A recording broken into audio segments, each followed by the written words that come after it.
A kinds of politics, एउटा राजनीति एउटा आन्दोलन हो।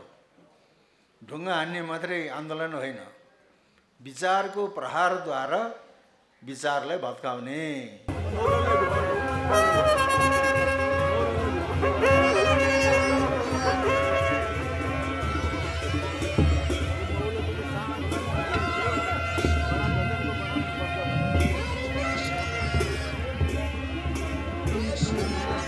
विचारको सम्प्रेषणद्वारा मानसिक रूपान्तरण गराउने। जब मानसिक अवस्थाले माइन्ड मेकअप भएपछि अगाडि एक्सनमा जान सक्छ। त्यही कारण यो पनि एउटा आन्दोलन हो। कस्तो आन्दोलन? मैले अघि नै भने, नेपालमा वैदिक सनातन अधिराज्य र संवैधानिक राष्ट्र संस्थाको स्थापना, बहुदलीय प्रजातन्त्रको संस्थागत विकासको आन्दोलन हो। आध्यात्मिक आन्दोलन, मानसिक आन्दोलन हो। किनभने भौतिक आन्दोलनभन्दा मानसिक आन्दोलन बलियो हुन्छ। आज हामीहरू अलेक्जेन्डर द ग्रेट भनेर बडो स्वाभिमान गर्छौँ, तर नेपाल राष्ट्रका निर्माता पृथ्वीनारायण शाहलाई श्रीमान बडा महाराजा धिराज पृथ्वीनारायण शाह भन्दाखेरि नाक चेप्राउँछौँ। यो हाम्रो ज्यादै छोटापना हो। त्यतै अचेल हामी मार्क्सवाद भन्छौँ, लेनिनवाद भन्छौँ, माओवाद भन्छौँ, गान्धीवाद भन्छौँ, तर पृथ्वी विचार भन्न चाहन्नौँ। पृथ्वी विचार भनेको पृथ्वीवाद हो। र अहिले विश्वमा ठुल्ठुला बौद्ध देशहरूमा, इसाई देशहरूमा, ठुल्ठुला विश्वविद्यालयहरूमा दुईटा विषयको अध्ययन अनुसन्धान भइरहेको छ। एउटा श्रीमद् भगवद् गीता, त्यहाँको भाषा, प्रस्तुति, दर्शन। क्रिस्चियनहरूले अध्ययन गरिरहेका छन् कस्तो दर्शन दियो भनेर। एउटा श्रीमान पृथ्वीनारायण शाहको दिव्य उपदेशको बारेमा अनुसन्धान भइरहेको छ। त्यस्तो एउटा चाहिँ पहाडी मुलुकको एउटा व्यक्तिले त्यो विशाल अङ्ग्रेज साम्राज्यलाई कसरी परास्त गर्न सक्यो, कसरी सिखी गर्न सक्यो, त्यसको नीति के थियो, आर्थिक नीति के थियो, सामाजिक नीति के थियो, परराष्ट्र नीति के थियो, सांस्कृतिक नीति के थियो भनेर अध्ययन गरिरहेको छ। तर हामीले वास्तव छैन। अहिले छिमेकी देश भारतको आसामको विश्वविद्यालयमा श्रीमान पृथ्वीनारायण शाहको उपदेशको अध्ययन हुन्छ, तर नेपालको विश्वविद्यालयले, त्रिभुवन विश्वविद्यालयले त चिनेन, नेपाल संस्कृत विश्वविद्यालयले पनि चिनेको छैन। यो हाम्रो दुर्भाग्य हो। तर अहिले फेरि अर्को कुरा के भन्छन् भने, अहिले पृथ्वीनारायण शाहको उपदेश भनेर बजारमा जुन आएको छ, त्यो त राजा महेन्द्रले योगी नारायणलाई भनेर योगी नारायणनाथले आफ्नो कल्पनाले बनाएको कुरा हो भन्छन्। विरोध गर्ने के भन्छ? अब यो दस्तावेज श्रीपाद पृथ्वीनारायण शाहका सेनापति बडावीर शिवराम सिंह बस्नेतका छोरा अभिमान सिंह बस्नेतको घर काठमाडौँ केलोटोलको तिलङ्गा भवनमा भगतमान सिंह बस्नेतको घरमा फेला परेको। योगी नारायणले फेला पार्नुभयो, प्रकाशित गर्नुभयो। त्योभन्दा पहिले थाहा थिएन। अहिले यसको मूल पाण्डुलिपि कहाँ छ त? राष्ट्रिय अभिलेखालयमा छ। अब त्यो योगी नारायणले आफ्नो कल्पनाले लेखेको हो कि आदिम कालको हो? ल्याबमा लगेर टेस्ट गरौँ न, त्यो कागज कतिखेरको, मसी कतिखेरको, लिपि कतिखेरको हो, साइन्टिफिक टेस्ट गरौँ त ल्याबमा लगेर, त्यसरी थाहा हुन्छ। र 3 सहर नेपाल र 9 लाख किराँत हिन्दूपतिको देश अर्जेपछि श्रीपाद बडा महाराज पृथ्वीनारायण शाह आफ्नो जीवनको अन्तिम पटक नुवाकोट पाउ लाग्नुभयो। आफ्ना थर घर भाइ बर्दर गुरु पुरोहित र आफ्ना दादा सुरत सिंह राणा मगरको समक्षमा आफ्नो जीवनको जुन घतलाग्दा कुराहरू भन्नुभयो, त्यसैलाई आज हामी श्रीपाद पृथ्वीनारायण शाहको उपदेश, दिव्य उपदेश भन्छौँ। त्यहाँ त उपदेश पनि छैन, दिव्य उपदेश पनि छैन। त्यहाँ पछिल्लो समयमा बुढा महाराज भनेको छ, त्यहाँ बडा महाराज पनि भनेको छ, बुढा महाराजले भनेको कुरा भनेको छ। र त्यो बुढा महाराज हाम्रा बडा महाराज हुन् र त्यो कुरा होइन, उपदेश हो, दिव्य उपदेश हो। र नेपालमा जुनसुकै राजनीतिक व्यवस्था आओस्, श्रीपाद पृथ्वीनारायण शाहको दिव्य उपदेशले नेपालको राज्य व्यवस्थामा एउटा निर्देशिक सिद्धान्तको काम गर्दछ। त्यो पनि बुझ्नुपर्छ। अब मार्क्सवाद के हो, पृथ्वीपथ के हो? मार्क्सवाद भनेको भौतिक द्वन्द्ववाद। त्यही कारणले कार्ल मार्क्सले के भने भन्दाखेरि वर्ग सङ्घर्षको आधारमा वर्गविहीन समाजको सृजना गर्नुपर्छ भने त्यो राम्रो। वर्गविहीन समाज, त्यहाँ कारखानाका मालिक पनि छैन, मजदुर पनि छैन, सबै समान छ। वर्गविहीन समाज राम्रो।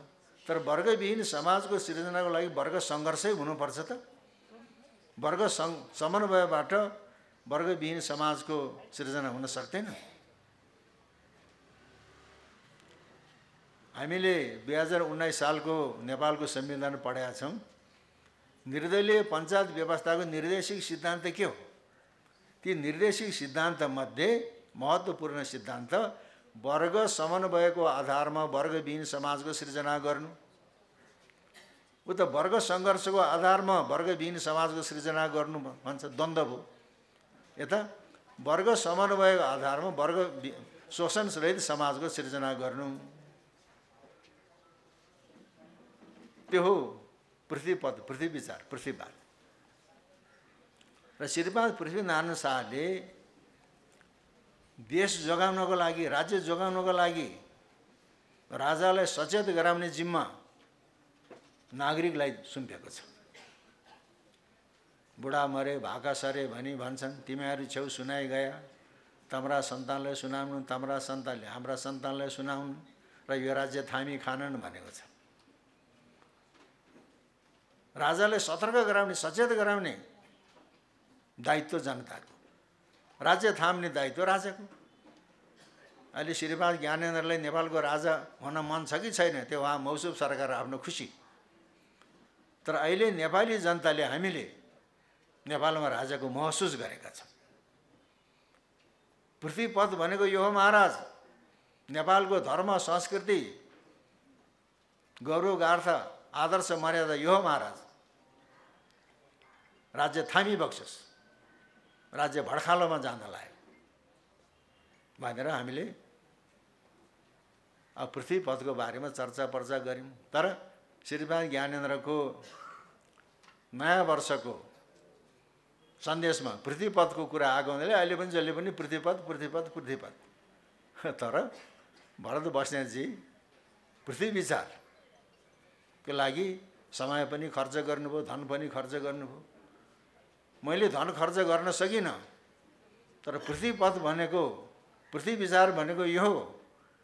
यसको व्याख्या प्राज्ञिक काम मैले गर्थेँ, भौतिक काम उहाँले गर्नुहुन्थ्यो, प्राज्ञिक काम मैले गरेका थिएँ। त्यस कारणले राष्ट्र निर्माणको लागि, राष्ट्रलाई धान्नको लागि, राज्यको अस्मिता जगाउनको लागि राजालाई सचेत गराउने जिम्मा श्रीपाद पृथ्वीनारायण शाहले जनतालाई दिएको छ। र अहिले हामी श्रीपाद ज्ञानेन्द्रलाई सचेत गराउन सबै दुनियाँ हामी लागेका छौँ। श्रीपाद ज्ञानेन्द्रले, मैले भन्छु, राजा हुने इच्छा छ कि छैन, तर जनताले, नेपाली जनताले नेपालमा राजाको आवश्यकताको महसुस गरेको छ। राजा राजाको लागि होइन, राजा राष्ट्रको लागि हो। अब यसमा अलिकति तुलनात्मक अध्ययन पनि हुनुपर्छ।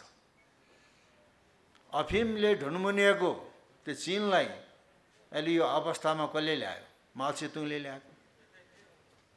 माओ त्से-तुङका दुईटा आधार, चीनलाई समृद्ध बनाउने माओ त्से-तुङका दुईटा आधार, एउटा नौलो जनवादी अर्थतन्त्र, एउटा सांस्कृतिक क्रान्ति। पहिले नौलो जनवादी अर्थतन्त्र थिएन, पहिले जनवादी अर्थतन्त्र। जनवादी अर्थतन्त्र भनेको कस्तो रहेछ भन्दाखेरि कम्युनमा गएर बस्ने, लङ्गरमा गएर भात खाने, छाउनेमा गएर सुत्ने, आफ्नो भन्ने त केही पनि छैन।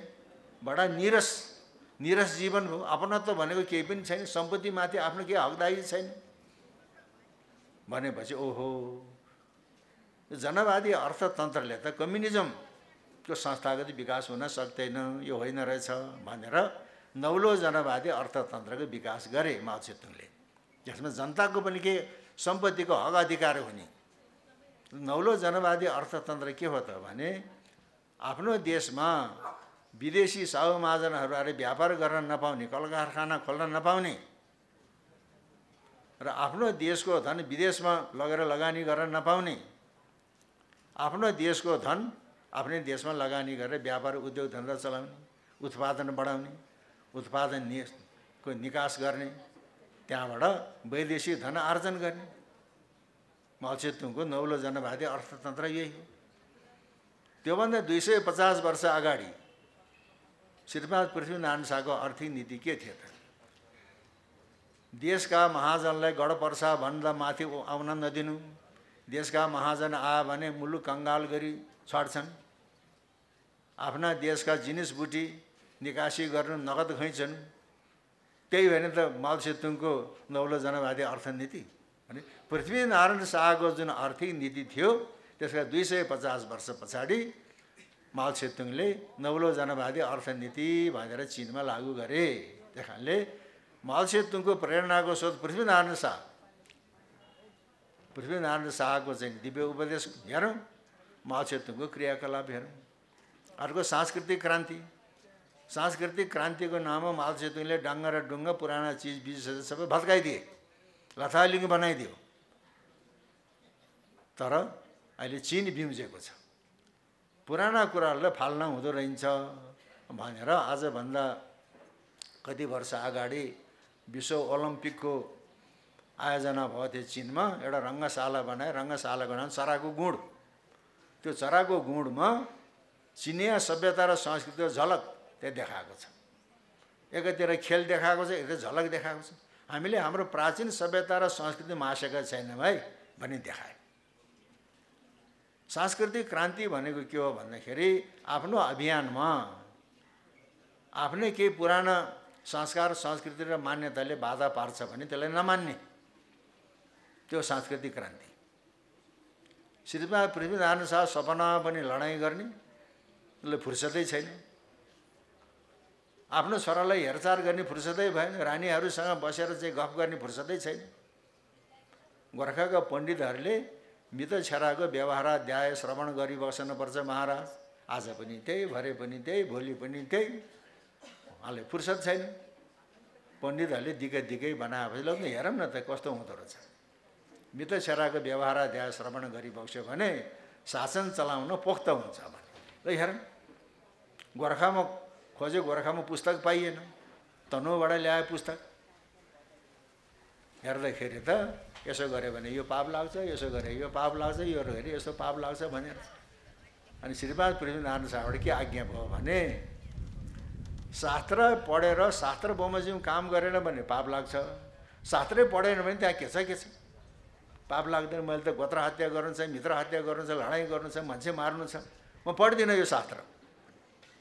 पण्डितहरूले सिफारिस गरेको शास्त्रको श्रवण गरिबक्सेन, त्यो सांस्कृतिक क्रान्ति। गोत्र हत्या गर्नु छ, आटिकाका खान र शाहहरू भारद्वाज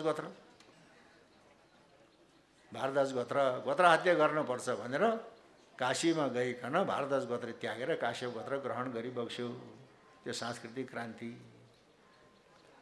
अब लडाइँ कसरी गर्छ त? दुश्मनले दुश्मनको विक पोइन्ट थाहा पाउनुपर्छ, त्यही अट्याक गरेपछि जितिन्छ। गोर्खाली खस बाहुनहरू भात खाँदाखेरि लुगा काटेर भात खाने, लुगै समेत भात खाने चलन छैन। कति दिनको भोको थियो, एक ठाउँमा गोर्खाली खस बाहुनहरूले भात पकाएर भात खान लाएर छन्। ढाल खोँडा एकातिर, लुगा एकातिर, एउटा धोती एउटा लङ्गोटी लाएर भात पकाएको छ। जयप्रकाश मल्लका सेनाले थाहा पाए गोर्खालीहरू भात खाँदाखेरि लुगा काटेर खान्छन्, ढाल खोँडा एकातिर हुन्छ, त्यही बेलामा अट्याक गर्नुपर्छ, त्यहाँ भात खान लाग्छ भने त्यही अट्याक गर्यो। भागाभाग भयो, भातको कसौडी कता गयो, ढाल कता गयो, खुँडा कता गयो, मारामार भयो, बर्बाद। आपद धर्म। अब सेनामा जागिर खाएका खस बाहुनले लुगा नकाडिकन भात खान हुन्छ, जात जाँदैन भन्थ्यो, आपद धर्म बनाइदियो। सांस्कृतिक क्रान्ति होइन? सेनामा जागिर खाएका खस बाहुन र गुरुङ मगरले सँगै बसेर खाजा खाए हुन्छ, जात जाँदैन भन्थ्यो। आलुको तिउन पकाएको छ झोल, त्यो छोइयो। आलु बफाएको छ, घिउमा तारेको छ, त्यो छोइएन, हो कि होइन? अनदीको लट्टे घिउमा पकाएको छ, त्यो छोइएन। मकै भटमास छोइएन, मोही छोइएन। त्यही कारणले सेनामा जागिर खाएका खसबाहुनले लुगा नकाडिकन भात खाए हुन्छ, जात जाँदैन। सेनामा जागिर खाएका खसबाहुन र गुरुङ मगरले सँगै बसेर खाजा खाए हुन्छ, जात जाँदैन। आपद धर्म, त्यो सांस्कृतिक क्रान्ति हो। त्यो सांस्कृतिक क्रान्ति। त्यसपछि आफू हिन्दू धर्मावलम्बी आर्य संस्कृतिका अनुयायी तागधारी ठकुरी भइकन राँगोको मासु खाने, जाँड खाने बौद्ध बाँडकी छोरीले कुमारी भनेर राखेको छ। कुमारीको गोडैमा चाहिँ घुप्लुक्क ढोक गरे दुइटै बुढाले। म हिन्दू धर्मावलम्बी आर्य संस्कृतिका अनुयायी तागधारी ठकुरी भन्ने अभिमान भएन। राँगोको मासु खाने, जाँड खाने बौद्ध बाँडकी छोरीले कुमारीको रूपमा थाहा पारेर गोडामा गरेपछि, ढोक गरेपछि कुमारीले पनि पाँचै औँलाले टिका लगाइदियो। कुमारीले जसलाई पाँचै औँलाले टिका लगाइदिन्छ उही राजा हुने चलन थियो। त्यसले गोर्खालीले खोडा हानेर मात्रै यहाँ चाहिँ जितेको होइन, सांस्कृतिक क्रान्तिबाट मनलाई जितेर कुमारीबाट चाहिँ वरदान पाएर जितेको, त्यो हो सांस्कृतिक क्रान्ति। त्यही कारणले लडाइँ गरेर मात्रै हुँदैन, मान्छेको मनलाई जित्न सक्नुपर्छ। मनलाई जित्न सक्छ, मान्छे चिन्नपर्छ, कुन मान्छे को हो भन्ने कुरा चिन्नपर्छ। हुन त अब अहिले जातीय कुरा गर्न हुँदैन, जातीय कुरा गर्न हुँदैन, तर इतिहास केलाउँदाखेरि के जातीय कुरा पनि आयो। त्यतिखेर त जङ्गी शासन चल्थ्यो, सेनाले चलाउँथ्यो शासन। र पृथ्वीनारायण शाहको सैन्य नीति कस्तो थियो त? सैन्य नीति भन्न अफेन्स, अट्याक, डिफेन्स, आत्मरक्षा, यो दुईटा कुरा हुन्छ। अहिले श्रीपाद पृथ्वीनारायण शाहको इतिहास लेख्नेहरू, सैनिक इतिहास लेख्नेहरूले श्रीपाद पृथ्वीनारायण शाहको अफेन्स नीति, डिफेन्स नीतिको बारेमा व्याख्या गरेको छैन। म दावासाथ भन्छु। र श्रीपाद पृथ्वीनारायण शाहको अफेन्स नीति के थियो, डिफेन्स नीति के थियो? पट्टी पट्टीमा सिपाही पनि खस मगर गुरुङ ठकुरीलाई खिचोला गरिराख्ने, खिचोला भने छानेर राख्ने, लोहा छ्याप्ने जात यिनै हो। लोहा भन्दा फलामको ढाल खोँडा भिर्ने, यिनलाई सधैँ राख्यो भने बैरी त के इन्द्रको आसन पनि डगाइन्छ भने। सिपाही भने त लड्ने हो। अफेन्स डिफेन्समा के भन्छ त? सुरक्षामा भने गुरुङ मगर खानज्यादा भैया भने ठकुरी थरघर मिर उमरा पुराना जाँची घोडामा राख्नु, घोडा गढी गौडामा राख्नु, त्यो डिफेन्सको नीति हो। पूजा हुन सकेन, जितेपछि किन सम्यक पूजा नगरेको? पूजा गर भनेर सम्यक पूजा नगर्ने गुठीका थकालीहरूलाई दण्ड गरेछ। सम्यक पूजा गराएको छ, संरक्षण गराएको छ। त्यही कारणले थितिको पनि संरक्षण गराएको, रीतिको पनि संरक्षण गराएको छ। यदि श्रीपाद पृथ्वीनारायण शाहको समयमा सिन्धुलीगढीको युद्धमा अङ्ग्रेजले पछार्न नसकेको भए नेपालको मानचित्र भिन्दै हुन्थ्यो। मानचित्र भिन्दै हुन्थ्यो। अङ्ग्रेज काठमाडौँमा ओर्लन्थे, तिब्बतलाई जित्थे, चिनलाई पनि जित्थे। तगारोमा कसले रोक्यो गौडो? श्रीपाद पृथ्वीनारायण शाहको समयमा अनि नेपाली सेनाले रोक्यो। उखान के छ त? भोटेको बल, बुद्धिसुद्धि चाहिँदैन, शरीरले ठेलेर लैजाने।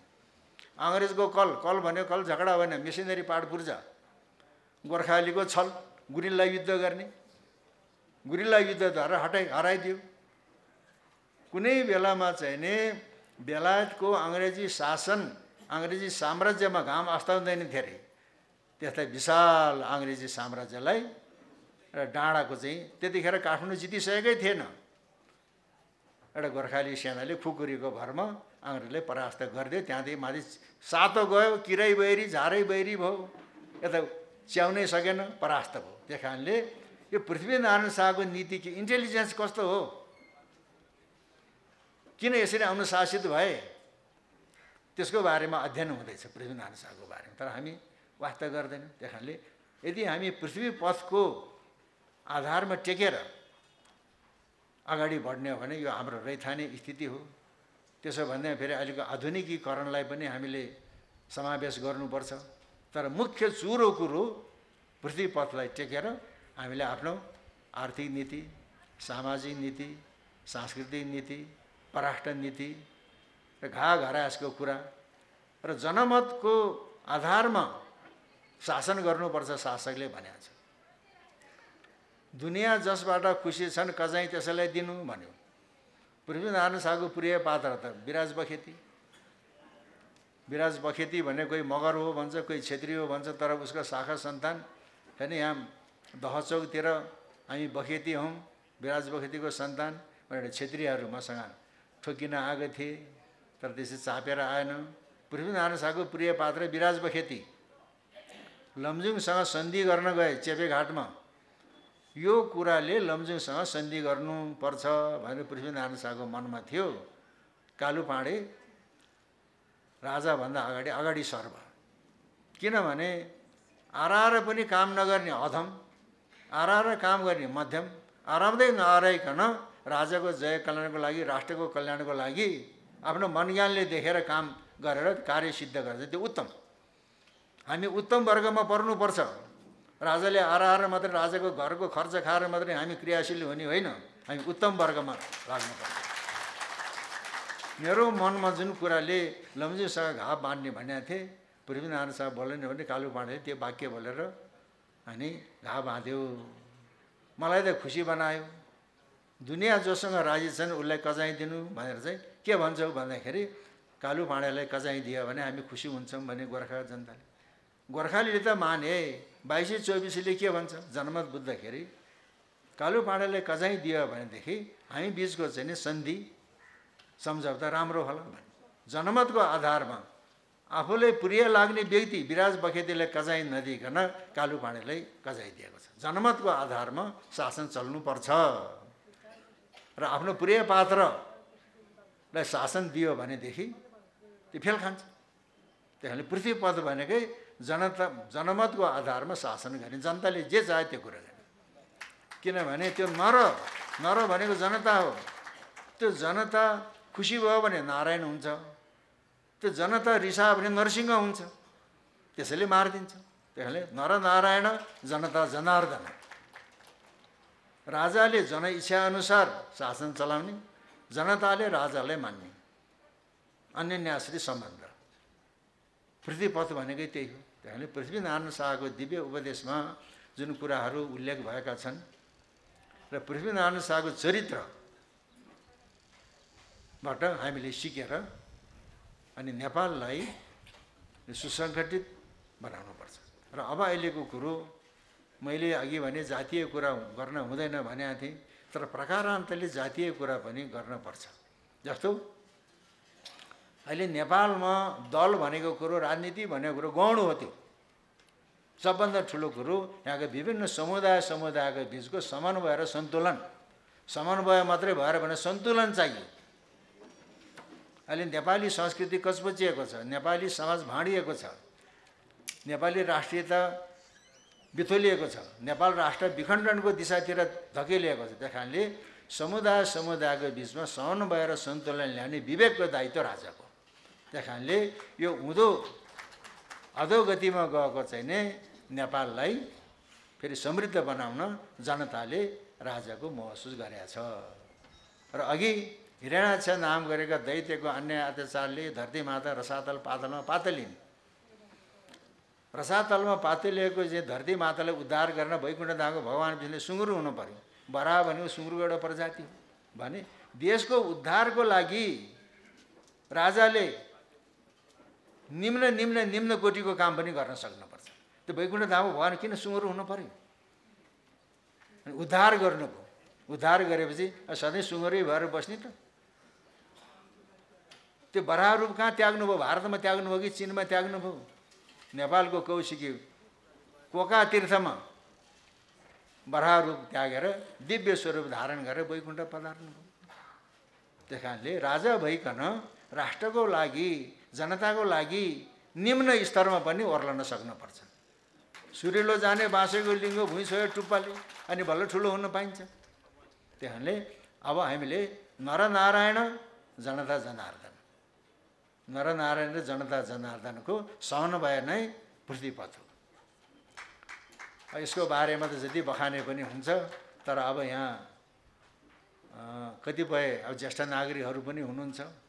त्यस कारणले अब बेलामा औषधि खान पर्ने, पानी खान पर्ने, यताउति छिटो पुग्नु पर्ने। फेरि आज चण्डी पूर्णिमा, बुद्ध जयन्ती हो, आफ्नो घरमा दिवाली पूजा इत्यादि इत्यादि इष्टमित्रहरू पनि होला।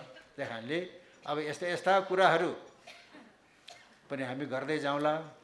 र मैले अस्ति नै भने, अहिले माओवादीले, एमाले, काङ्ग्रेसले, राप्रपाले, अझ कुनै पाले राष्ट्रियता र चाहिँ धर्मको बारेमा केही कुरा गर्छ भने म आउँछु भनेर भनेको छु। अघि हाम्रो चाहिँ सगुन लावती बाबुले अब यो चाहिँ 3 गते शनिबार राप्रपाले पनि कता खै कुनै पृथ्वीपथ सम्बन्धी एउटा गोष्ठी गर्ने, तपाईँ आइदिनुहोस् है। म आउँछु नि, किन नआउने भनेको छु। यदि चाहिँ राप्रपाले गरेको कार्यक्रम हो भनेर उपेक्षा नगर्नुहोस्। राप्रपाले आयोजना गर्यो, त्यो त पृथ्वीपथ सम्बन्धी चर्चा हो नि त। म जान्छु, तपाईँहरू पनि आउनुहोस्। अब यति भन्दै अब यहाँ आउनुभयो। कति कुरो गर्ने मेरो पनि मनमा इच्छा थियो, तर अब यतिकैमा, किनभने भात पनि टन्न खानु भने यति खाउँ गरेर उठ्नुपर्छ। खाउँ गरेर जगमानको कुरा सुन्न त त्यहाँ जाऊँ न, कुरो त मिठै गऱ्यो बा, खाउँ गरेर उठ्नुपर्छ। त्यही कारण सबै कुरा म भन्दिनँ, ढुङ्ग्रोमा अलिकति मोही पनि राख्नुपर्छ। त्यस कारणले आज यहाँहरू आउनुभयो, मेरो कुरा सुनिदिनु भयो। यो सबै कुरो यो राष्ट्रलाई थाम्नको लागि, श्रीमान ज्ञानेन्द्रलाई सजग गराउनको लागि आजको यो वैचारिक आन्दोलन, यो पनि ए काइन्ड्स अफ पोलिटिक्स हो, एउटा चाहिँ आन्दोलन पनि हो। ल सबैलाई चाहिँ म हार्दिक नमन अर्पण गर्दछु। अब हाम्रो प्राध्यापक डाक्टर सुषमा आचार्य म्याडमले आफ्नो मन्तव्यसहित धन्यवाद ज्ञापन गर्नुहुनेछ। त्यस कारणले गच्छ सुर श्रेष्ठ पुनरागमन आयो। आफ्नो देवताहरू आफ्नो आफ्नो स्थानमा जानु, तपाईँहरू मुख बोल्ने देवताहरू फेरि कुनै ठाउँमा आइनु मौकामा भेटौँला। र सबैको जय कल्याण होस्।